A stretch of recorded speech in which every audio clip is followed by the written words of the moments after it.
Tu vas bien? Ça va. Alors, tu pars où? Pardon?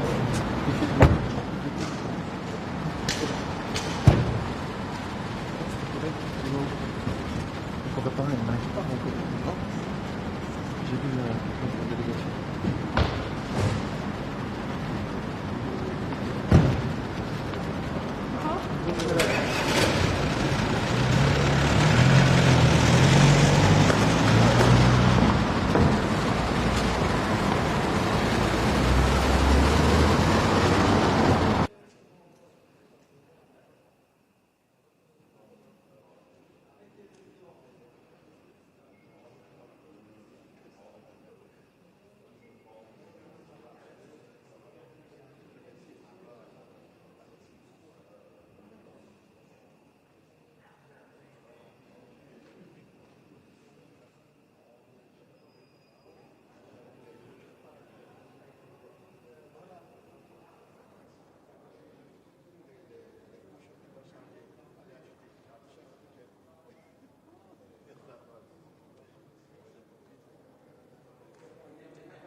C'est gentil d'être venu. Un digne de vous. Franchement, je suis flatté. Et vous avez même droit à la caméra, regardez. Oula. Attention, arrêtez tout. Coiffeuse, à tout. Non, la bouteille Buxley, il faut faire la publicité. Voilà. Non plus que la maquilleuse. Bonne journée.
Morgen.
God morgen. Det her bliver et rigtig vigtigt møde blandt EU's udenrigsministre.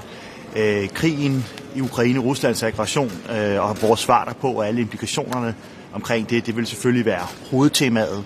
Det er vigtigt, at vi fortsætter det unikke og stærke sammenhold, vi har i Vesten, også i EU, i forhold til at svare på Ruslands aggressioner. Det gælder også sanktionspolitikken, hvor Danmark arbejder for den stærkest mulige, også nye sanktionspakke, som vi kan blive enige om. Det har været vores holdning hele tiden.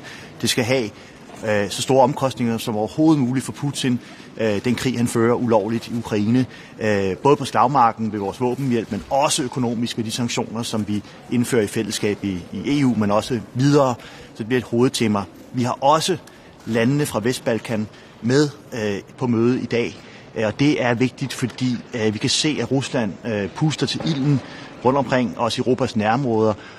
Så det er vigtigt, at vi får drøftet, hvad vores modsvar er til det, og at de lande på Vestbalkan, som alle andre europæiske lande, selvfølgelig har ret til som demokratier at leve i fred og sikkerhed med deres naboer og ikke lade sig intimidere eller provokere fra Ruslands side. Og så har vi også den ukrainske udenrigsminister, min gode ven Dmytro Kuleba, med på møde, udover den kanadiske. Så det bliver en omfattende og vigtig dag, hvor sikkerhedspolitik og vores fælles værdier, kampen for vores demokrati og fælles værdier, det står allerøverst på dagsordenen. I forhold til sanktioner, så er det jo snart 2 uger siden, at kommissionen foreslog endnu en sanktionspakke, den 6. af slagsen. Der er stadigvæk ikke enighed om den. Hvad fortæller det dig? Jamen, vi er langt i vores sanktioner. Nu er vi inde og røre områder som energi, mere specifikt olie, og der er det klart, at det er noget, hvor man kan sige, sanktionerne får store konsekvenser for visse EU-lande, men der skal ikke herske nogen tvivl om, hvad den danske holdning er, at vi går ind for de hårdest mulige sanktioner, vi kan blive enige om, også på energiområdet og på olieområdet, og jeg håber, vi når til enighed meget snart. Lige præcis, det med enigheden har jo været afgørende for EU hele vejen igennem, siden krigen begyndte. Altså 12 dage, snart 14 dage siden den her sanktionspakke blev introduceret. Er enigheden ved at smuldre? Nej, det er ikke min oplevelse, men det er klart, at vi er dybt nede i nogle sanktioner, som sagt får store konsekvenser for enkelte medlemslande, og det skal vi se på, hvordan vi håndterer. Men budskabet er meget klart. Vi skal nok få vedtaget en sanktionspakke, og Danmarks holdning er så hård som muligt, så hurtigt som muligt. Det er et af elementerne i at gøre krigen, som Putin laver i Ukraine, så omkostningsfuldt som overhovedet muligt. Vi øger også våbenhjælpen til ukrainerne, også fra EU's side, og så har jeg også lige været til uformelt møde i NATO, og de 2 organisationer står også side om side i kampen mod den aggression og den autoritære tankegang, som Putin står for. Det er jo Ungarn, der først og fremmest spænder ben for det her. Så hvad ser du løsning på det her? Er det en længere overgangsfrist for dem, eller skal man pille oliedelen helt ud, eller hvad tænker du der? Jamen det er klart, at her forhandler man i øjeblikket, som I alle kan se, også i forhold til, hvad overgangen er for visse lande, der er særlig afhængige af olie.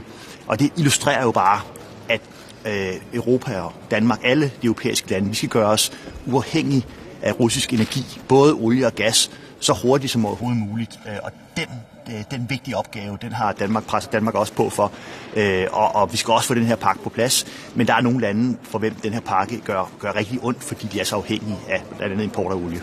Hvad kommer du til at sige til dine ungarske kolleger derinde? Altså, kan du godt forstå de bekymringer, de har fra Ungarns side?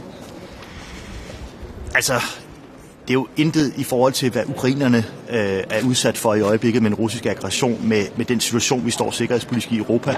Der skal vi indføre de hårdest mulige sanktioner, inklusiv på energiområdet. Det er den danske holdning, og det er også det, jeg vil gøre fuldstændig klart. Og jeg har også forventning, at vi når en pakke, vi får forhandlet en pakke meget snart, så det er jeg sikker på, at det nok skal falde på plads. Men i forhold til, at man stadigvæk ikke kan blive enige her snart 14 dage efter, altså hvilket signal sender det til din, som du kalder ham, gode ven, kollega, som kommer fra Ukraine? Altså hvad er det for et signal, vi sender til dem om, at vi ikke kan blive enige om det her? Men vi skal nok blive enige. Det vil Danmark arbejde benhårdt for. Og hvis vi ser de 5 pakker, vi allerede har vedtaget, så har det været en historisk enighed, ikke bare blandt EU-landene, men også med USA og Canada, Storbritannien og landene i Asien. Så vi har en historisk front og enighed blandt Vesten, der gør rigtig ondt på Rusland, men vi er klar til at gå videre, og jeg er sikker på, at vi nok skal lande den pakke meget snart. Men hvis Ungarn får en undtagelse på f.eks. 5 år, så man skal indfase den her udfasning af olien, så er det vel ikke et historisk samlet EU, der går videre, så er det vel et splittet EU, et EU i flere hastigheder, der indfører de her sanktioner? Nej, jeg tror bare, vi må anerkende, at det desværre sådan er i dag, at nogle lande er meget afhængige af russisk energiimport, olie og gas. Det er derfor, vi skal ud af den afhængighed så hurtigt som muligt med den grønne omstilling, men også ved at finde alternativer til russisk olie og gas. Og så er der nogle enkelte lande her, som man skal finde nogle løsninger på. Det forhandler vi benhårdt om, men den danske holdning er fuldstændig klar. Vi skal indføre de hårdest mulige sanktioner, også på energiområdet, som vi kan blive enige om. Han er kendt for at være en af de mest pro-russiske ledere, der er i Europa. Er det der er årsagen til det her? Nej, det vil jeg ikke spekulere i. Altså, jeg synes jo, at vi har vist et unikt sammenhold. Vi har vedtaget 5 sanktionspakker. Vi er godt på vej til at vedtage den 6. Og for Danmark, som sagt, så er det helt afgørende, at vi indfører de hårdest mulige sanktioner, også på energiområdet. Det her skal gøre ondt på Rusland, det skal ramme Putin og hans krigsapparat, det skal have store konsekvenser. Målet er jo selvfølgelig at stoppe den forfærdelige aggression og ulovlig krig, som Rusland fører i Ukraine med kæmpe menneskelige konsekvenser, med død og ødelæggelse, som russerne trækker efter sig. Og der skal vi fortsætte det her stærke europæiske sammenhold. Tak. Mr. Minister.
Good morning. Today the Foreign Affairs Council is convening to discuss two topics. The first topic is the Western Balkans, and we also have a chance to discuss with the ministers from the Western Balkan countries, and I think it's very important, especially this time. And Finland, of course, is a great supporter of the European perspective for the Western Balkan countries, and Finland also thinks that it would be very good to start accession negotiation with North Macedonia and Albania without delay. As for the situation in Ukraine, we also have a chance to discuss the situation with the ministers from Canada and Ukraine. And I think it's a very important issue that we continue our support for Ukraine and also to alleviate the very bleak humanitarian situation in the country. This meeting, of course, also provides us a chance to update a bit on Finland's current discussion on NATO membership. The government of Finland yesterday submitted a report on Finland's NATO accession, and the Parliament of Finland is discussing it today as we speak. Thank you very much. Mitä aiotte kertoa ministerikollegoille tästä ajankohtaisesta tilanteesta, että Suomi on pian hakemassa tällaista NATO-jäsenyyttä? Aion päivittää tämän tilanteen. Meillähän annettiin ensimmäinen selonteko jo aikaisemmin, jota eduskunta on nyt käsitellyt siitä, että miten Suomen turvallisuusympäristö on muuttunut.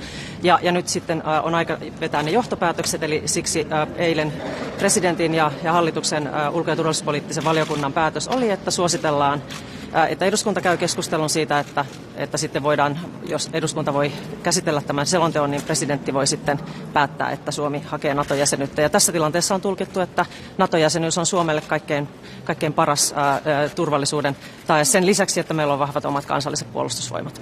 Aiotteko pyytää muilta EU-kumppaneilta tukea tälle ajanjaksolle nyt, kun Suomi lähtee tähän hakemukseen? Ehdottomasti, ja näitä keskusteluitahan on käyty tässä pitkin viikkoja, eli me tehdään tosi paljon sitä työtä, että käydään ihan päivittäin ja viikoittain keskusteluja eri tasolla, virkatasolla ja poliittisella tasolla NATO-maiden kanssa ja eurooppalaisten ja transatlanttisten kumppaneiden kanssa siitä, että on tärkeää saada sitä myös sitä tukea ihan julkisesti. Ja me ollaan itse asiassa saatu erittäin paljon sitä tukea NATO-maista, että on sillä tavalla tosi hyvä mieli siitä. Ja eilenkin tuli tietoa, että Saksassa on päätetty käyttää tämmöistä fast track päätöksentekomenettelyä tämän Suomen ja Ruotsin NATO-asian käsittelyssä, ja myös eilen tuli sosiaalisessa mediassa huomasin voimakasta tukea Kanadasta.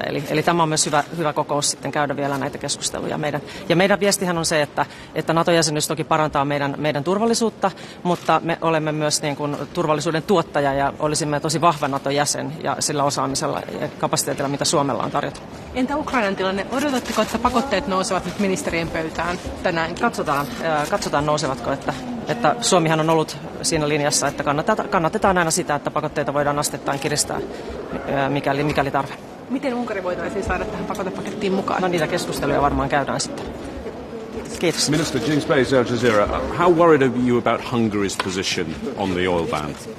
Well, I think these meetings are a very good chance to discuss various positions, and I believe that there might be different issues than questions that countries want to raise, but Finland has been a great supporter of sanctions and also gradually strengthening the sanctions if needed.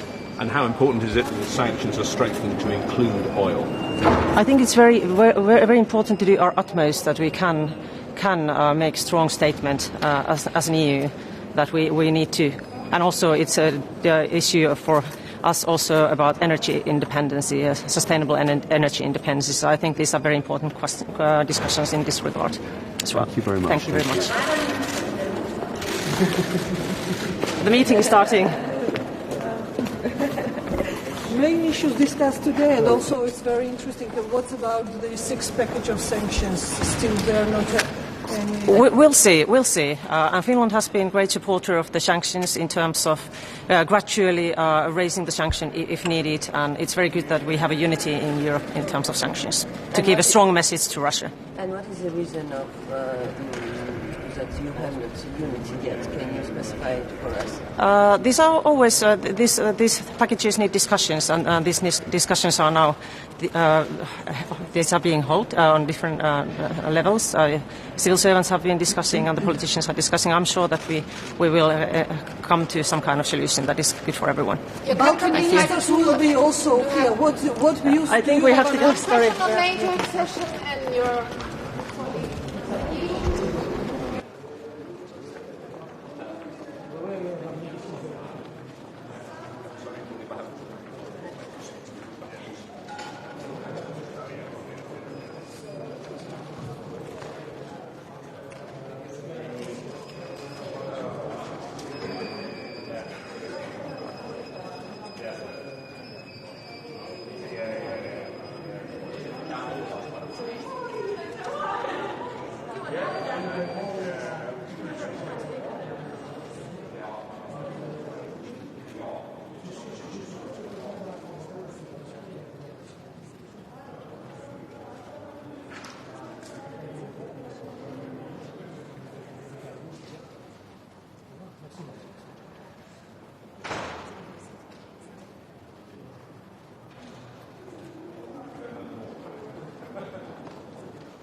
I'm so sorry. So good morning to everyone. So I look forward to our discussion on the Western Balkans today with our partners as well. The region is facing many challenges, and the war in Ukraine has negative impact, negative implication. And in Bosnia and Herzegovina, we still do not have the election law that guarantees equality of three constituent peoples and others. And this is not good for the stability of the country, and we need and should make a final push just for the electoral reform, as it is the way also way towards the candidate status. Today we need to send strong, clear message, signal of our support to the EU accession of our Western Balkans partner. First of all, what is necessary, and it's to start negotiation with accession negotiation with Albania and North Macedonia, and advance on visa liberalization with Kosovo.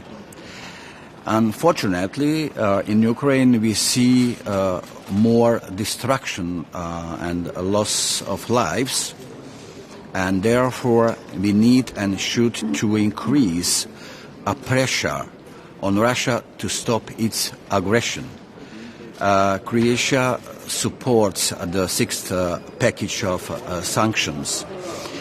Croatia also can contribute to energy security given its geostrategic position and its infrastructure. I will brief my ministers, my colleagues, about visit by Prime Minister Andrej Plenković and myself to Irpin, Bucha and Kiev. Last week, Croatia will continue to stand by Ukraine. I look forward to our exchange with Minister Dmitro Kuleba later today, and we will hear how we can help what could we do even more to help Ukraine. So thank you very much. Proposed oil ban. What do you make of Hungary's position? Do you think you can get agreement? So we have today a very, very busy agenda, and everything's on our busy agenda. So thank you very much. President Macron's proposal for a separate organisation for accession countries. What do you make of that? Is it an insult to them after waiting all this time? Okay.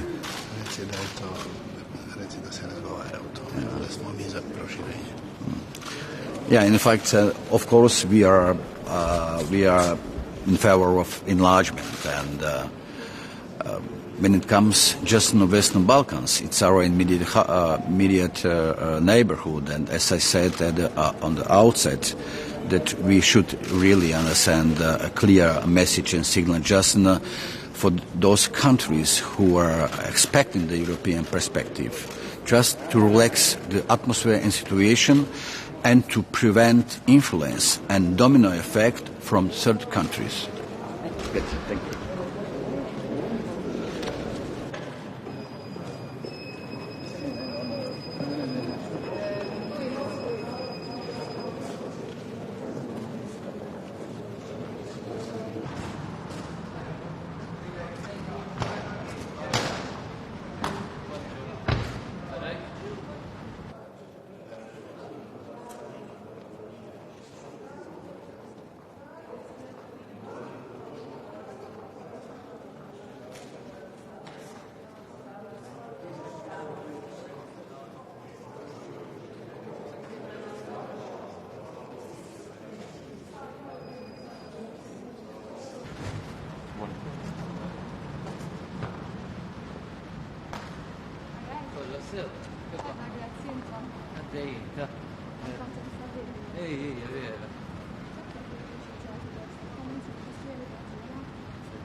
Today is another day to discuss about... Hello, good morning.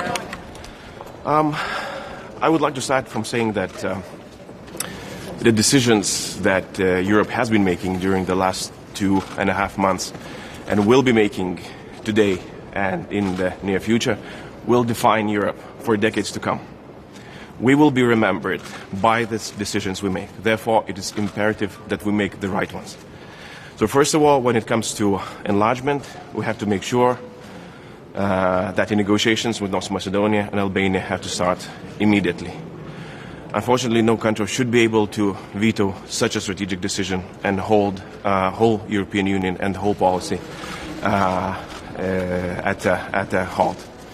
Same goes for the candidate status for Ukraine. The whole package has to move forward. The second thing is the restoration of Ukraine.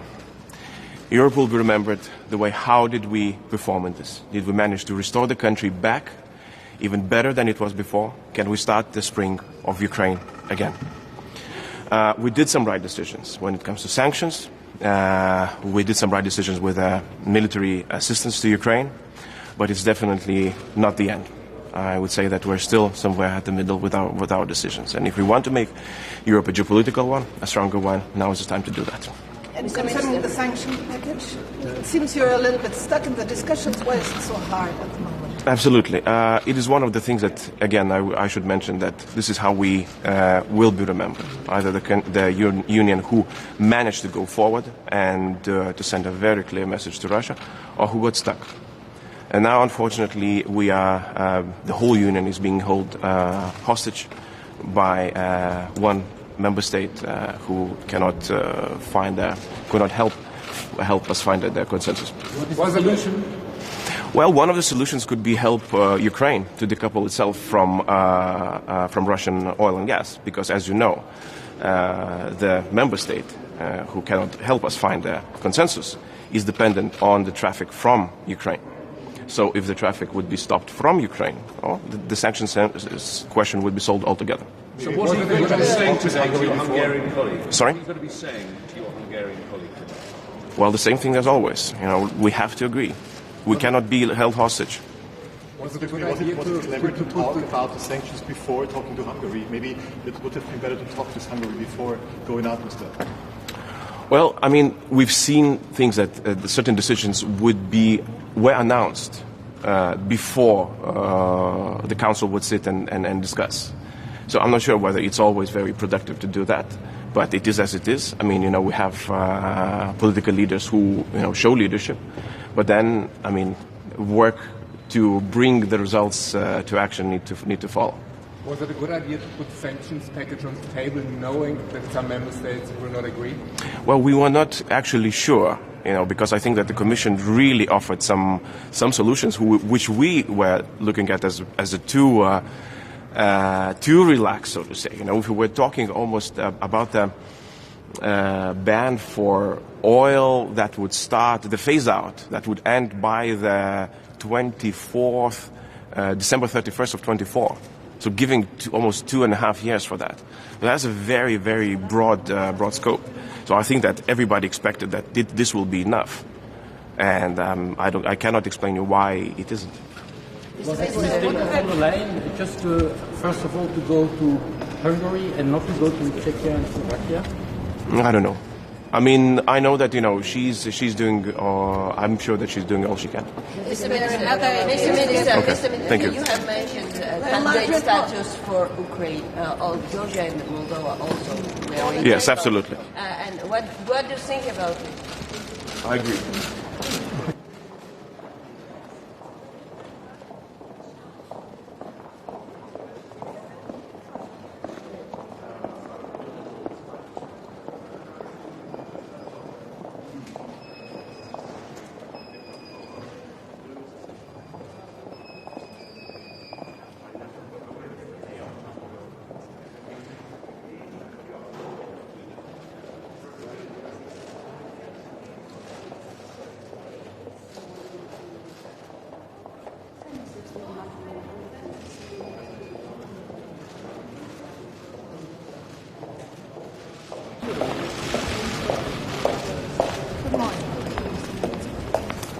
Good morning. Good morning, bonjour. Donc, Mélanie Joly, je suis ministre des Affaires étrangères du Canada. Mélanie Joly, I'm the Minister of Foreign Affairs for Canada. It is a pleasure to be with my good friend, Joseph Borrell. Today, we have had many conversations over the past weeks because, of course, we've been united in fighting Russia and making sure that we isolate politically, diplomatically, and economically Russia. We have had strong cooperation when it comes to sanctions, and of course Canada is one of the most European countries in the world while being fiercely North American, and so I look forward to our conversations about energy and food security, talking a lot about democratic resilience and disinformation, and also how can we continue to partner on many other issues that are of economic nature. Thank you, Melanie. It's a great pleasure to have this meeting today with Canada. Canada is one of the most reliable partners. We have an association agreement that covers almost everything. Mm-hmm. Canada is pushing us a lot in order to advance on the sanctions and to present a united front against the Russian invasion of Ukraine. We are also very much worried about the consequences of this war all around the world. We are going to face a deep economic crisis because of the price increases on electricity and food, and we have to unite our forces in order to explain to the world that it's not because of our sanctions, it's because of the war itself. Russia is blocking the Ukrainian wheat from going out Ukraine and reaching the markets. We will discuss about it, and I am sure that we will continue reinforcing our already strong unity and association.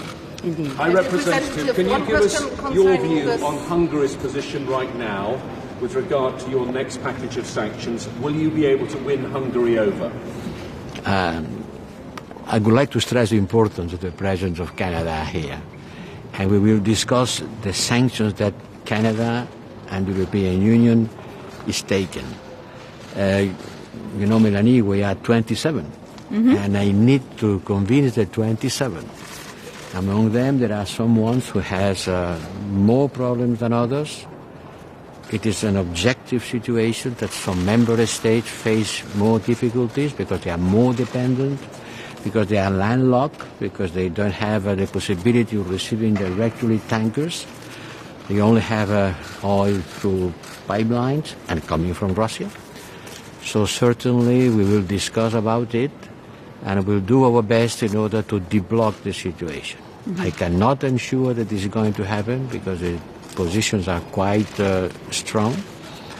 But I think that if we understand the particular situations of some member states, and all of us make an effort in order to present a united front against Russia, we'll succeed.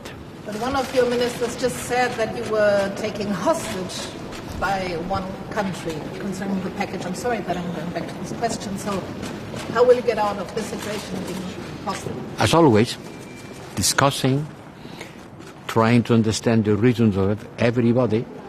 My role is not to blame anyone, but to try to build consensus. How about the support for Finland and Sweden who are about to join the NATO? What kind of support Canada and EU can give those countries? Well, not only are we in favor of accession of Finland and Sweden, but also we're in favor of quick accession. Canada shares many things in common when it comes to values and also the northern reality with Finland and Sweden. I had the chance to welcome Ann Linde 2 weeks ago in Ottawa. I had the chance to go to Helsinki. So our goal is to be amongst the first countries to be able to ratify the accession of Sweden and Finland, because we know that the interim period between the accession demand and the ratification must be shortened. Our goal also is to work with like-minded countries to make sure that also they provide for a quick accession process. Let me express. Sorry. To ratify? Yeah, how long would it take to go through the parliamentary process? Ratification. I've already had the chance to talk with my opposition critics. The Prime Minister is very seized of the matter, and we think that it could take days for Canada. So that's why we want to be one of the first countries to do so. And I think our goal is to also work with other countries that may have some bilateral issues. In that sense, I've been in close contact with my Turkish counterpart because at the end of the day, we need to meet this moment. This is historic, and it is way more important than any bilateral issues. Let me stress my strong support to Sweden and Finland. Some minutes ago, I had a conversation with the Swedish minister, who was kind enough to call me to inform that the process is started, that they are going to inform the king, and that there is a strong support for this decision inside the Swedish society and the Swedish political spectrum. So I think that the European Union member states will support this decision. And I hope that we could override the opposition of some members of NATO. And also, not only Canada. Today, apart from you, Melanie, we are receiving the visit of the 6 foreign ministers of the 6 Western Balkan countries. It is a way of showing how much important is for us the Western Balkans, how much important is the adhesion process. I had a meeting with them a couple of days ago here in Brussels, and today they will be sitting in the Foreign Affairs Council to discuss with us about the situation in the Western Balkans, very much affected by the crisis, by the economic crisis. And also we will have a conversation by video conference with the Foreign Minister of Ukraine, Mr. Kuleba. You will be also with us, of course, attending this meeting and discussing with him. And in order to know which is the last situation in the ground, Ukrainians are continue resisting very fiercely, and we will continue providing them with arms to resist. And the Ukraine and Georgia and Moldova are waiting candidate status. What is your message for Sorry, I didn't hear. Can you start again? Georgians, Moldova, and also Ukraine are waiting for candidate status next month. Do you think that you will have a positive answer for them? I cannot advance what the Commission opinion will be, but we are working on it much quicker than ever. And a question to you both. Sweden, Finland, you both say you supported the accession. With Ukraine, it does feel the conversation never even got to that point. Is there perhaps a moment to reflect that the NATO application for Ukraine could have been handled differently? Well, on the question of Ukraine, first and foremost, Canada has always been in favor of the open door policy. That has been the case, and we're among the first countries to ratify many of the countries now that are part of NATO and that applied to join NATO in the 90s. Now, we have been very much involved in supporting Ukrainians' negotiations and to make sure that there's a strong security mechanism. At this point, we want to continue to offer the strategic technical advice to the Ukrainian negotiators. But at the end of the day, what we're doing is through economic sanctions, through sending heavy artillery, we're strengthening Ukrainians at the negotiation table. And that's what we need to do. And therefore, in that context, we will continue to advise them. What kind of heavy weapons will be financed for the next 500 million euros? I couldn't tell them heavy weapons. They are the ordinary weapons that you use in an attrition war. Artillery and armored charge. The normal weapons that you use in this kind of war. Are there any ways Sorry, we have to leave. to help Azovstal? I don't know if it's... Sorry. Thank you, thank you, thank you.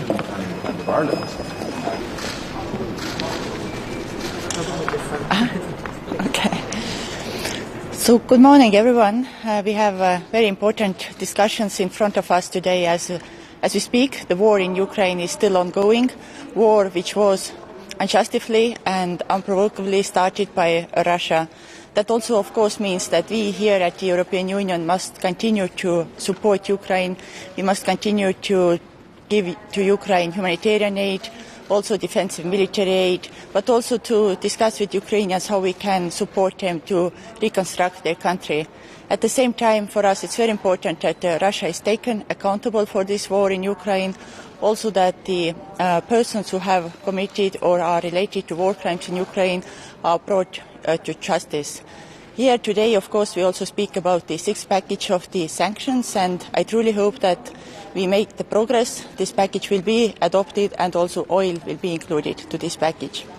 From another area, of course, we are going to discuss also today enlargement towards Western Balkan countries, and we have long overdue with regard to accession talks with Albania and North Macedonia. So I truly hope that we make also progress here. Thank you.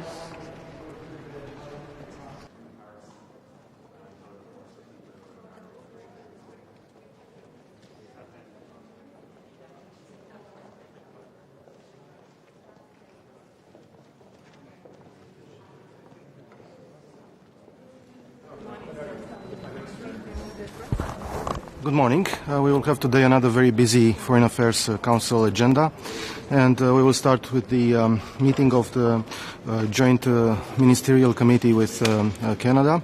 and I think it's a great opportunity to celebrate the 5th anniversary of the provisional application of the Strategic Partnership Agreement.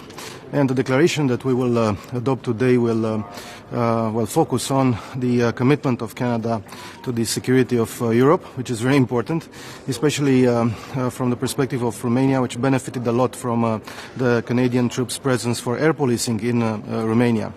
And we hope that this partnership will continue. This is another opportunity to celebrate the transatlantic partnership.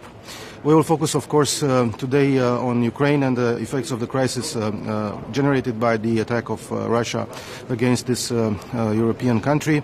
And we cannot avoid, of course, a discussion on the 6th package of sanctions.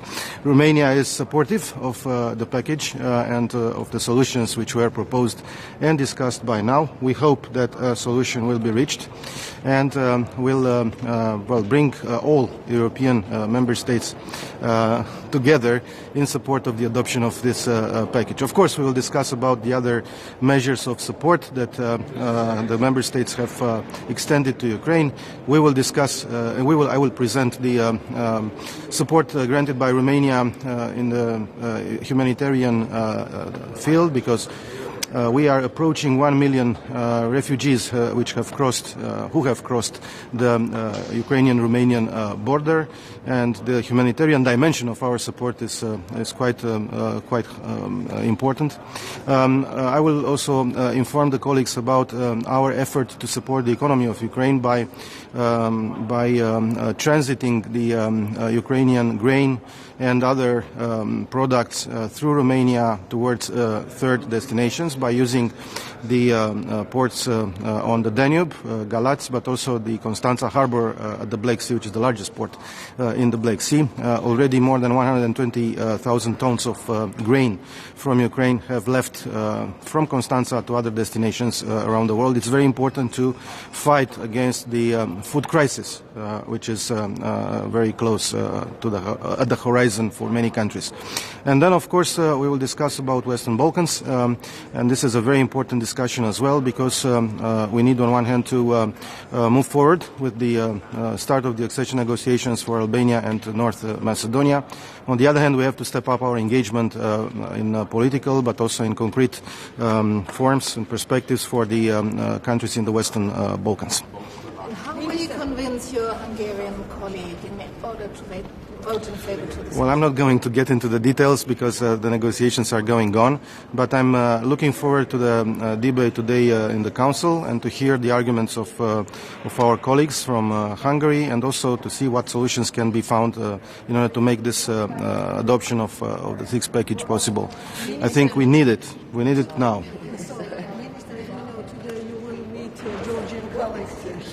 Yes. What will be your main message? And you know that we, three countries, we are expecting a decision about our European perspective. So will you support? Romania is one of the biggest supporters of the European and Euro-Atlantic perspective of Georgia, and we have supported Georgia quite a lot, including during the preparation of the reply to the questionnaire of the Commission.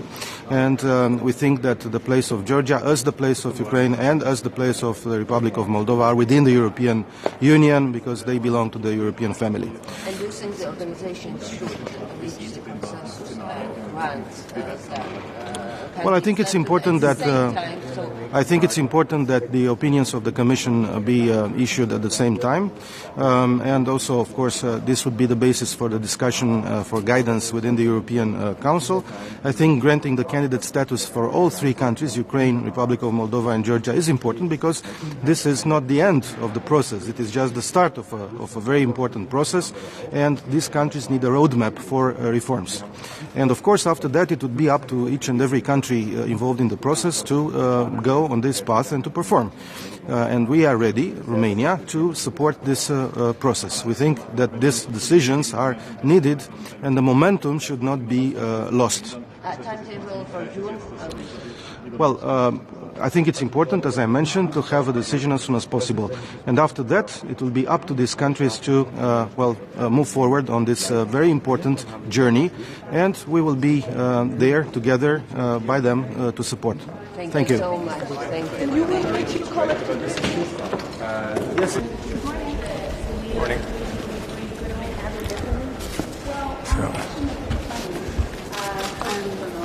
Minister, later today you're meeting with Maroš Šefčovič. The hopes of the British government is very much that there'll be division among the EU member states and pressure from Poland and other countries to give more concessions on the Northern Ireland Protocol. What chance do you think do you give that of other EU countries coming out on the side of Britain in this? Well, look, I've just had breakfast with a whole series of my colleagues and I was naturally asked what the status was in the context of what the UK have been saying in relation to the Northern Ireland Protocol and the disruption of Brexit more generally. And so certainly the feedback I'm getting is that the EU is rock solid on this issue. Of course, what we want to do is resolve the issues with our friends in the United Kingdom, but they're very supportive of Vice President Šefčovič and of the Irish position that the law is the law. The treaty that we worked out and designed and ratified together is the basis for any agreement and compromise. But look, where we want to be right now is to be negotiating and discussing with the UK how we can resolve the outstanding issues in relation to protocol implementation, how we can respond to the unionist community that have been offended by elements of the protocol, and how we can do that in a comprehensive manner.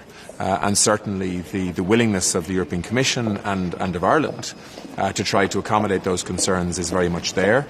What we can't do, though, is accept that the British government would act unilaterally. They would pass legislation to effectively breach international law, to set aside elements of a treaty that, of course, this Prime Minister was central to designing and putting in place, because that will cause an awful lot more problems than it will solve. So this is a time for calmness, it's a time for dialogue, it's a time for compromise and partnership between the EU and the UK to solve these outstanding issues. I think if that is the approach taken by the British government, we can make significant progress, and we can make progress quickly to respond to the concerns of both the business community and the unionist community in Northern Ireland.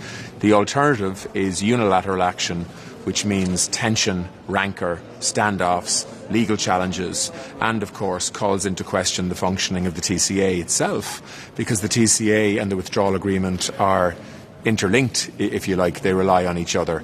That is the last thing Europe needs right now, when we're working so well together in the face of Russian aggression and responding to the support needed for Ukraine at this time. That's the kind of partnership that's needed to resolve these issues as well, which seem very minor in comparison. But of course, for people in Northern Ireland in particular, it's important. Minister, is there any hope from the more conciliatory tone from Prime Minister Boris Johnson overnight? Does that suggest that this was more drama internally in the Conservative Party that's just having international ripples? Look, the Prime Minister is in Northern Ireland today, and I hope we'll get a message of a willingness to work together to try to respond to these issues. I mean, there are real issues in relation to the implementation of the protocol that needs the attention of both the UK and the EU working together to make sure that we can respond to concerns on the ground. We know what they are. I've spent a lot of time in Northern Ireland speaking to the business community, the unionist community, and indeed the other parties. So we can't solely be focusing on one community and one political party here. This is about responding to the demands of Northern Ireland as a whole. And let's not forget, Northern Ireland voted against Brexit when they had the opportunity to do so. Northern Ireland, through its representatives, would vote in favour of the protocol tomorrow if asked to do so. But that doesn't mean that we shouldn't be trying to accommodate other opinions, because Northern Ireland is about compromise and trying to find middle ground positions that everybody can live with to maintain political stability there. And that's the approach we need to take at the moment, not unilateral action or threats of unilateral action, which I think is deeply unhelpful. And I hope that the Prime Minister's approach today in Northern Ireland will be about partnership and dialogue and compromise as opposed to anything else. Minister, the next package of sanctions on Ukraine. We know that Hungary has objections. What is your view of Hungary's position, and do you think you can win them over today? Well, my position is very clear on this, and Ireland's position is very clear on this. We need to get on and do this. We need to send a very clear signal to the Kremlin and to Moscow that the cost of their continuing war in Ukraine, which is completely unjustifiable, will continue to increase. And this is about a deterrent to the continuation of war. And so the sooner the EU can finalise that sixth sanctions package, the better, and we'll be pushing today for progress in those efforts. And if Hungary blocks it, what message will that send to the Kremlin? Well, look, I mean, let's not focus on obstacles and negatives today. I think there is a very strong view within the European Union that we need to move on with a new sanctions package which increases the cost even further on Russia for continuing this war. And we need to work with our colleagues to try and find a way forward on that. These are difficult issues for some countries, Hungary included, because of their reliance on Russian oil and gas. And so we understand that these aren't easy decisions. And so that's why the Commission and others have tried to find ways in which we could manage that transition better for countries that are the most reliant on Russian oil and gas. So that's the conversation that's taking place. But I think the political message is clear. The EU wants to do this, and we want to do it as soon as we possibly can. And sir, in the context of an actual war, isn't it almost surreal that we're debating a trade war between two blocs that are supposed to be allies? Sorry, now, are you talking... We're talking about, in the context of a war, we're also potentially debating that the EU, the UK, over this protocol could be locked into a trade war. What message are you sending to people? Isn't it almost surreal that this is happening at this time? Well, look, I think certainly from our perspective, the EU and the UK need to be together at the moment, in partnership, focusing on responding to Russian aggression in Ukraine. Of course, the protocol issues and the Brexit issues have been under discussion for many years now, and we've seen a flaring up in the last week, largely because of media briefing out of London that the UK will move ahead unilaterally if it can't get what it wants on the protocol from the EU. I think that's unhelpful. But I also think, we've seen a more conciliatory message from the British Prime Minister last night, and hopefully that will continue into today so that we can get back into a mode of cooperation and partnership to solve problems. Look, the problems and the challenges in relation to the protocol in Northern Ireland are very, very small problems in comparison to the challenges that we face in Ukraine as an international community, and to the challenges that Ukrainian people face. 5.5 million Ukrainians have had to flee into the EU for their own safety and for the safety of their families. That's what we need to be focusing on together. And UK-EU partnership is central to that response, and that is why other issues, in my view, need to be put into perspective, and we need to find sensible compromises and landing zones that can ensure that we're not having a quarrel over something when there are much, much bigger issues at play in Ukraine right now. Funding for the Palestinian Authority is back on your table again. No progress. Is there anything you could do to try and unblock this? Well, I have to say I am very frustrated about this issue. The position of the vast majority of member states in the European Union is absolutely clear.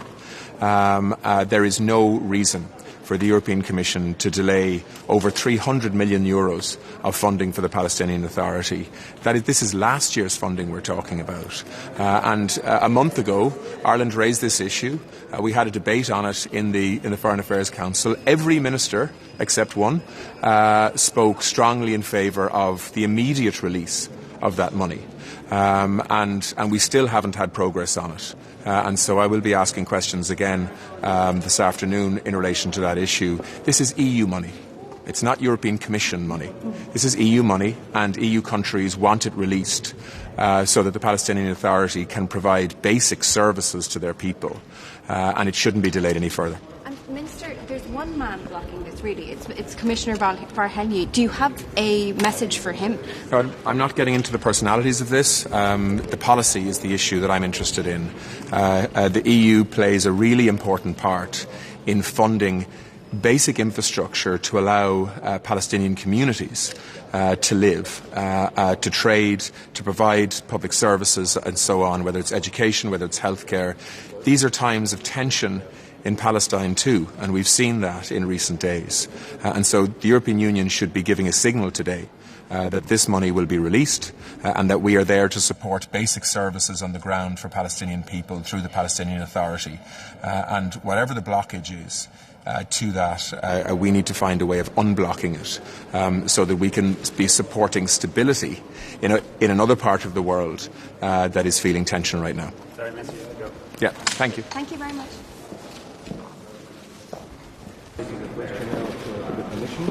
And we think that the place of Georgia as the place of Ukraine and as the place of within the European Union. Geht es natürlich auch weiter um die Sanktionspaket von der Wie sehen Sie denn da die Szenarien, die möglichen? Wie weit kann man da heute kommen? Also ich bin zuversichtlich, dass wir in den nächsten Tagen das 6. Sanktionspaket zusammenbringen, das sehr substanziell sein wird. Dass es hier noch einen gewissen Diskussionsbedarf gibt, ist ganz klar.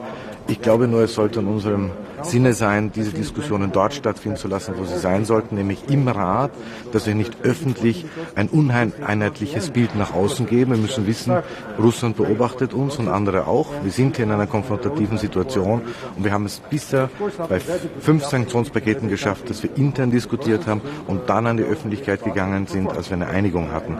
Und ich würde sehr dafür plädieren, dass wir das diesmal auch so machen.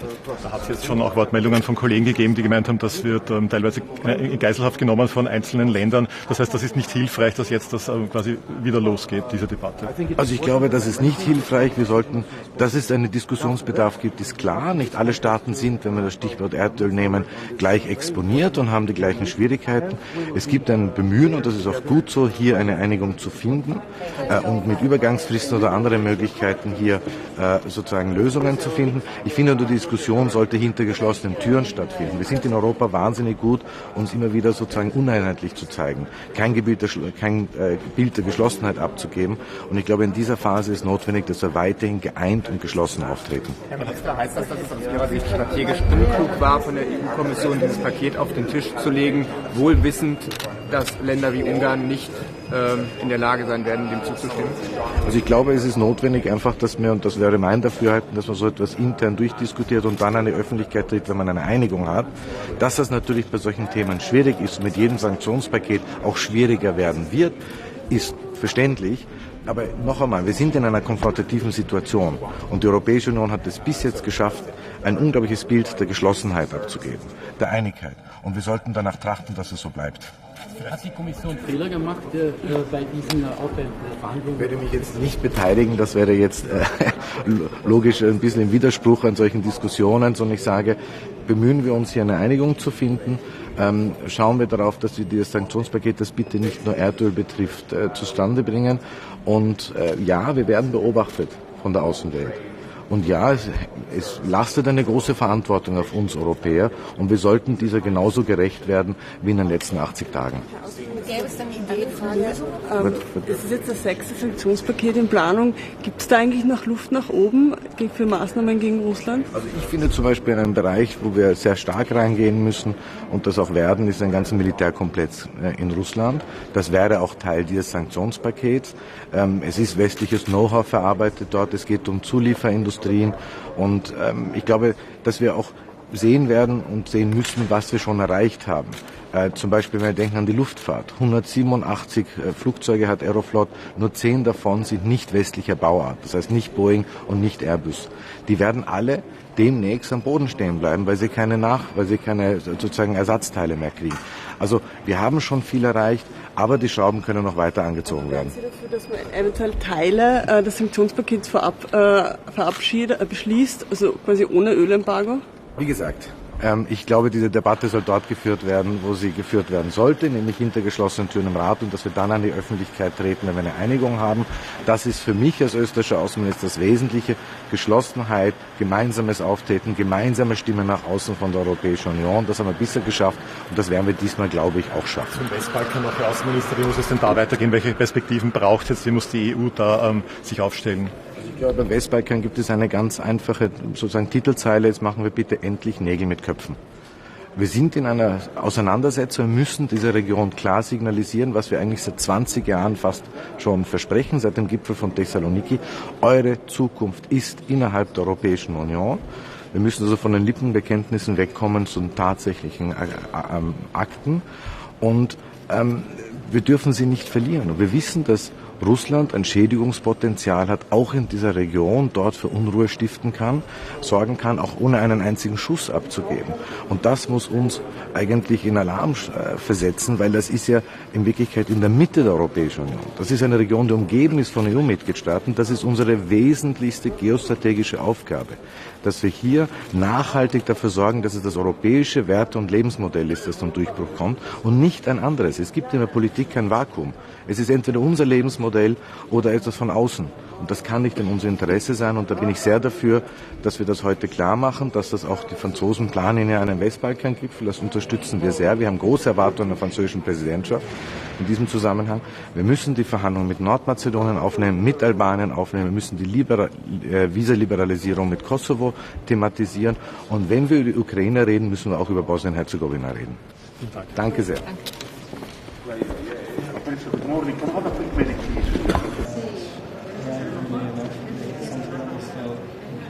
The war of Ukraine with all the sanctions the Europeans gave with the Americans. The war is going on, and actually it looks like it will go on. What could be your scenario to stop the war? No, I believe that the approach the European Union has decided for the time being, together with the Western world, is the right one. We are reacting with very strong economic sanctions. We want to make the Russians understand that the costs are enormous for the war they're waging in Ukraine.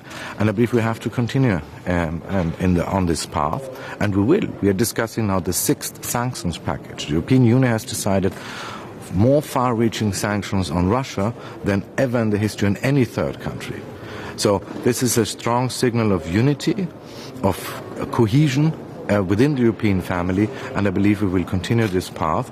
And yes, hopefully the Russian leadership will understand that what they did is isolating themselves completely in the international world. Will you give some security to Finland to join NATO?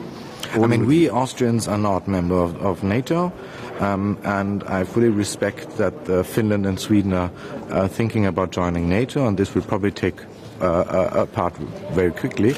But that's their decision and not ours. Austria will continue to be a neutral country. But here again, it is a strong sign actually to the Russian president. He made NATO more relevant, and he achieved that further countries will join NATO. So that's a strategy which has blown back into his face. Thank you very much.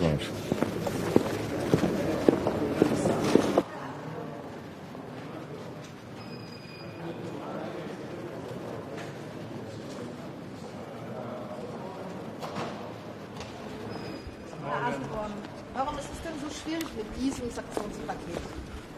Mit dem dieser? Mit diesem Sanktionspaket? Ja, also wir sind noch nicht genau fertig. Das muss man so sehen. Muss auch verstehen, dass verschiedene Länder da sehr stark natürlich beeinträchtigt werden. Die haben noch Zeit gefragt.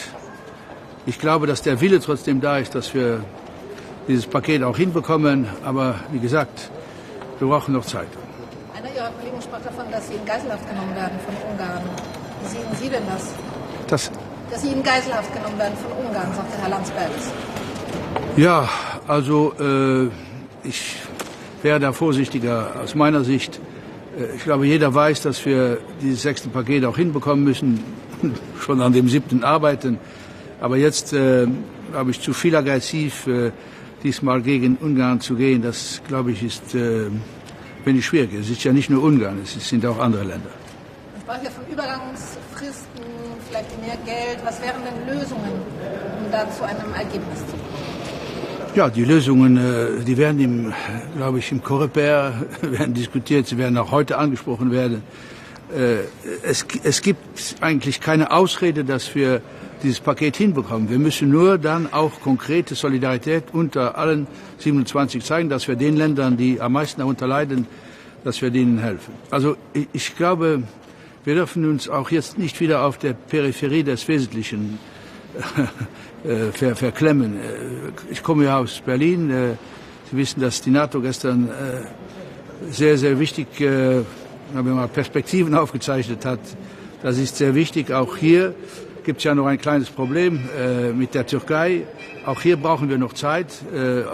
Also ich hoffe nicht zu lange, denn wenn das zu lange dauert, wäre das auch nicht gut. Ich will aber, wenn Sie das mir erlauben, 2 Sätze sagen zu etwas anderes. Denn die Welt ist natürlich fokussiert auf alles, was in der Ukraine geschieht. Aber es gibt noch anderweitig, gibt es, sagen wir mal, Ungerechtigkeit, die wir eigentlich als Europäische Union auch helfen müssen zu beseitigen. Wissen Sie, der Landraub, wenn man das so aggressiv sagen darf, das bezieht sich nicht, wenn man internationales Recht schaut, nur auf den Donbass und auf die Krim, sondern überall auf der Welt und auch im Westjordanland. Und man sieht, dass hier von der israelischen Regierung, das tut mir sehr weh, Entscheidungen getroffen werden, wo 4000 Wohnungen in illegalen Siedlungen, dass die eigentlich genehmigt werden. Das ist das Land von den Palästinensern weggenommen. Dabei kommt das 3000 Hektar, dass das eine große Fläche ist, die gebraucht wird, um militärische Übungen zu machen, auch im Westjordanland für die Israelis. Das ist gegen internationales Recht. Und ich glaube, das muss man unseren israelischen Freunden auch noch einmal sagen. Diese Debatte hatten wir schon unter Netanyahu in der letzten Zeit. Und das ist wieder, dass dieses tägliche Wegnehmen von Land der Palästinenser nie zu einer Lösung führen wird und dass eigentlich Israel das ja auch nicht notwendig ist. Das Zweite ist, aber das bezieht sich nicht auf Israel, das ist unser Problem hier. Seit Monaten wird hier diskutiert und versucht, eine Lösung zu finden. Wir blockieren über 200 Millionen für die Palästinenser in der Europäischen Kommission. Warum? Weil anscheinend, und vielleicht war das auch so, antisemitische Texte in Schulbüchern waren. Das ist aber alles kontrolliert worden von der UNESCO und das ist geregelt. Also müssen wir diese mehr als 200 Millionen deblockieren. Das geht aber nicht, auch wenn eine große Mehrheit im Rat damit einverstanden ist, weil es da eine Blockade von einem Kommissar gibt. Und ich wirklich frage, wenn es nur möglich ist, dass Borrell unterstützt wird, das ist der Außenbeauftragte, das ist der hohe Vertreter der Europäischen Union, er setzt sich sehr dafür ein, meine Wenigkeit und viele andere Minister auch. Es kann doch nicht sein, dass dann irgendwie die Präsidentin der Kommission da vorbeischaut. Sie muss das in die Augen schauen und helfen. Es geht um unsere Glaubwürdigkeit der Europäischen Union und es geht auch um die Glaubwürdigkeit. Wir müssen vielen Familien in Palästina, die sehr schlechtes Leben schon haben, müssen wir doch helfen finanziell und nicht dieses Geld aufstocken, wenn es keinen Sinn mehr macht, wie das bewiesen ist von der UNESCO selbst. Okay. Oui. Qu'est-ce qu'on fait, Joseph? Est-ce que je dois aller chez le... Oui, Monsieur le ministre, avant tout, est-ce qu'après les Finlandes qui rejoint l'OTAN, oui. Est-ce qu'il y a un risque de troisième guerre mondiale? Non, pas du tout. Juste le contraire. Je pense que la Finlande et la Suède, je reviens de Berlin, tout le monde les accueillera avec beaucoup de... On est prêt à les accueillir parce que cela va renforcer l'OTAN et va renforcer aussi la sécurité des deux États et la sécurité de tous les États de l'OTAN. Il y a encore un petit problème à résoudre avec la Turquie. Il faut encore du temps. Il faut observer, écouter les critiques, les points d'intégration de la Turquie. Et puis, il ne faut pas attendre trop longtemps, mais je suis convaincu qu'on va trouver une solution. Un journaliste palestinien était mort avec... et surtout, il n'y a même pas une sanction contre l'Israël. Non, je pense que c'est vraiment... Je me réjouis que même le secrétaire d'État américain l'a souligné, que cela est inacceptable. Inacceptable. C'est aussi un coup contre la liberté de presse. Et donc il faut une enquête, et il faut que les responsables de cet acte contre cette dame très connue, très populaire et excellente journaliste qui a perdu sa vie. On ne peut pas lui redonner la vie, mais au moins vraiment, il faut que les responsabilités soient clairement établies.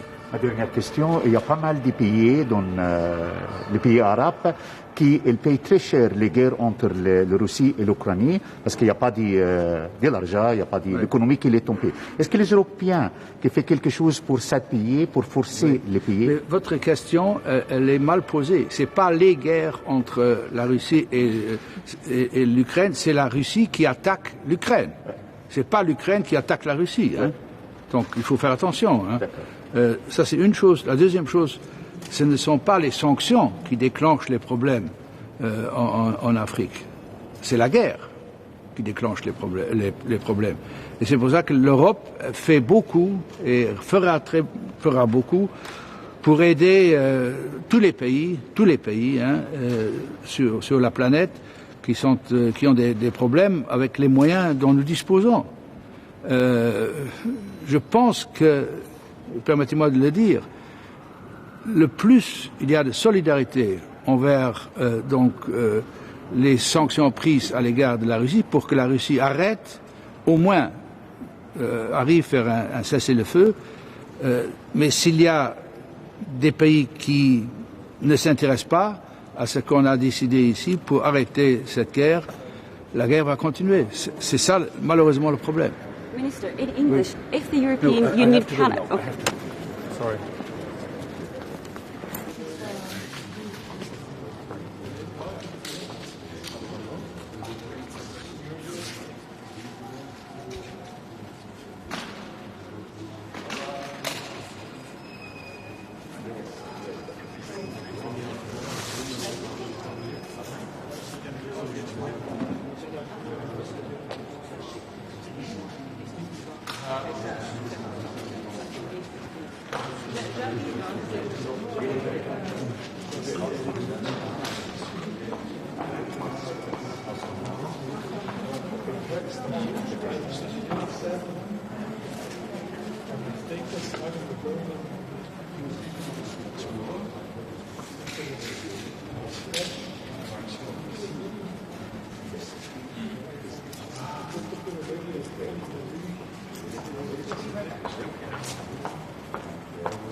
Hallo.